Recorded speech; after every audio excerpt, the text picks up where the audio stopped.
Assalamualaikum warahmatullahi wabarakatuh. Perkenalkan, kami dari kelompok 2 akan mempresentasikan hasil diskusi kami yang berjudul Kriteria Penilaian Hasil Belajar. Dengan anggota kelompok, yang pertama ada Arsa Nursabitah dengan NIM 181740750. Yang kedua ada Prota Ayunina dengan NIM 19174070016. Dan yang ketiga ada Tri Sutrimo Aji dengan NIM 19174070033. Baik, yang pertama ada pengertian. Penilaian hasil belajar adalah keseluruhan kegiatan pengukuran atau pengumpulan data dan informasi, pengolahan, penafsiran, dan pertimbangan untuk membuat keputusan tentang tingkat hasil belajar yang dicapai oleh siswa setelah melakukan kegiatan belajar dalam upaya mencapai tujuan pembelajaran yang telah ditetapkan. Tujuan penilaian hasil belajar. Tujuan penilaian adalah memberikan masukan informasi secara komprehensif tentang hasil belajar peserta didik, baik dilihat ketika saat kegiatan pembelajaran berlangsung maupun dilihat dari hasil akhirnya, dengan menggunakan berbagai cara penilaian sesuai dengan kompetensi yang diharapkan dapat dicapai peserta didik. Tujuan penilaian hasil belajar menurut Omar Hamalik. Yang pertama ada mengetahui kemajuan dan hasil belajar siswa. Yang kedua ada mendiagnosis kesulitan belajar. Yang ketiga memberikan umpan balik proses belajar mengajar. Yang keempat menentukan kenaikan kelas. Dan yang kelima ada memotivasi siswa dengan cara mengenal dan memahami diri dan merangsang untuk melakukan suatu perbaikan. Selanjutnya yaitu ada pendekatan penilaian hasil belajar. Yang pertama ada PAN atau penilaian acuan norma.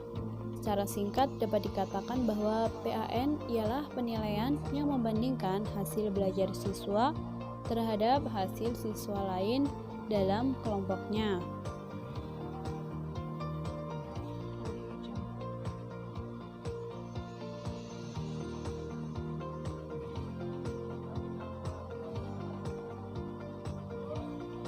Yang kedua ada PAP atau penilaian acuan patokan. PAP pada dasarnya berarti penilaian yang membandingkan hasil belajar siswa terhadap suatu patokan yang telah ditetapkan sebelumnya.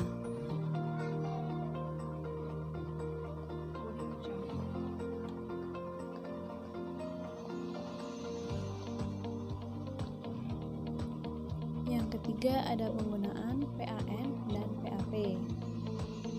Pendekatan PAN dapat dipakai untuk semua mata pelajaran, dari mata pelajaran yang paling teoritis sampai ke mata pelajaran yang paling praktis. Sedangkan pendekatan PAP tidak berorientasi pada apa adanya. Yang pertama, pendekatan ini tidak semata-mata mempergunakan angka rata-rata yang dihasilkan oleh kelompok yang diuji.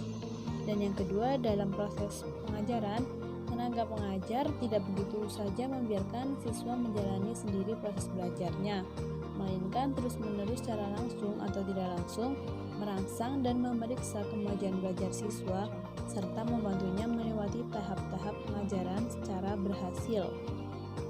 Dan yang terakhir ada implikasi pendekatan penilaian yang dipakai. Pendekatan penilaian yang dipakai menimbulkan berbagai akibat dan kegiatan yang menuntut pertimbangan seksama dan penanggulangan yang memadai. Sistem penunjang dan berbagai kebijaksanaan baik setempat maupun tingkat pusat mempunyai sangkut paut yang tidak bisa diabadikan.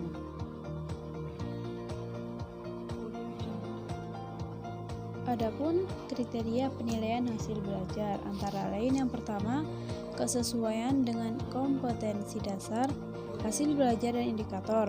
2. Kesesuaian dengan tujuan dan fungsi penilaian. 3. Kesesuaian dengan unsur penilaian.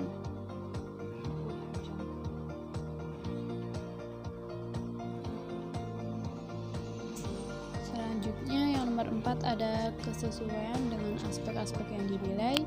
5. Kesesuaian dengan tingkat perkembangan peserta didik. Dan yang terakhir ada kesesuaian dengan jenis dan alat penilaian. Yang selanjutnya, teknik dan prosedur penilaian hasil belajar. Yang pertama ada tes tertulis. Tes tertulis adalah suatu teknik penilaian yang menuntut jawaban secara tertulis, baik berupa pilihan atau isian. Yang kedua ada observasi. Observasi atau pengamatan adalah teknik penilaian yang dilakukan dengan menggunakan indera secara langsung. Yang ketiga, tes praktik. Tes praktik juga biasa disebut juga dengan tes kinerja, adalah teknik penilaian yang menuntut peserta didik mendemonstrasikan kemahirannya. Yang keempat ada penugasan. Penugasan adalah suatu teknik penilaian yang menuntut peserta didik melakukan kegiatan tertentu di luar kegiatan pembelajaran di kelas. Yang kelima ada tes lisan. Tes lisan dilaksanakan melalui komunikasi secara tatap muka antara peserta didik dengan seorang atau beberapa penguji. Dan yang terakhir ada penilaian portofolio. Penilaian portofolio adalah penilaian yang dilakukan dengan cara menilai portofolio peserta didik. Portofolio adalah kumpulan karya peserta didik dalam bidang tertentu yang diorganisasikan untuk mengetahui minat dan bakatnya.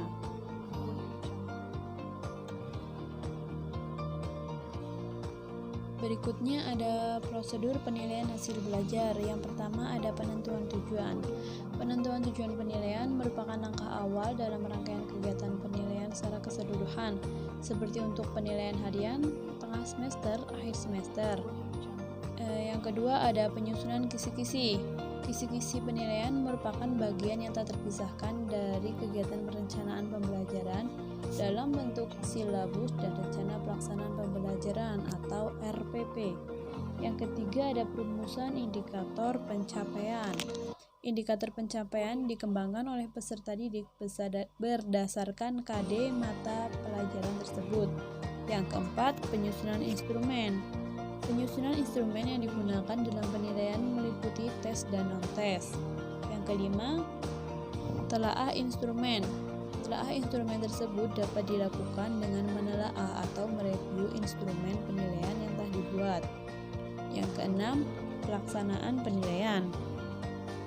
Penilaian untuk mata pelajaran IPTEK dilakukan melalui ulangan harian, tengah semester, akhir semester, penugasan dengan menggunakan instrumen yang sesuai dengan SK dan KD. Selanjutnya yang nomor 7 ada pengolahan dan penafsiran hasil penilaian. Pengolahan hasil penilaian dilakukan oleh pendidik untuk memberikan makna terhadap data yang diperoleh melalui penskoran. Sedangkan untuk penafsiran hasil penilaian, guru memberi deskripsi hasil penilaian. Dan yang terakhir ada pemanfaatan dan pelaporan hasil penilaian. Hasil penilaian bermanfaat sebagai umpan balik bagi guru dalam upaya meningkatkan tingkat keterlaksanaan dan ketercapaian program pembelajaran yang telah dilakukan. Terima kasih, kurang lebihnya mohon maaf. Wassalamualaikum warahmatullahi wabarakatuh.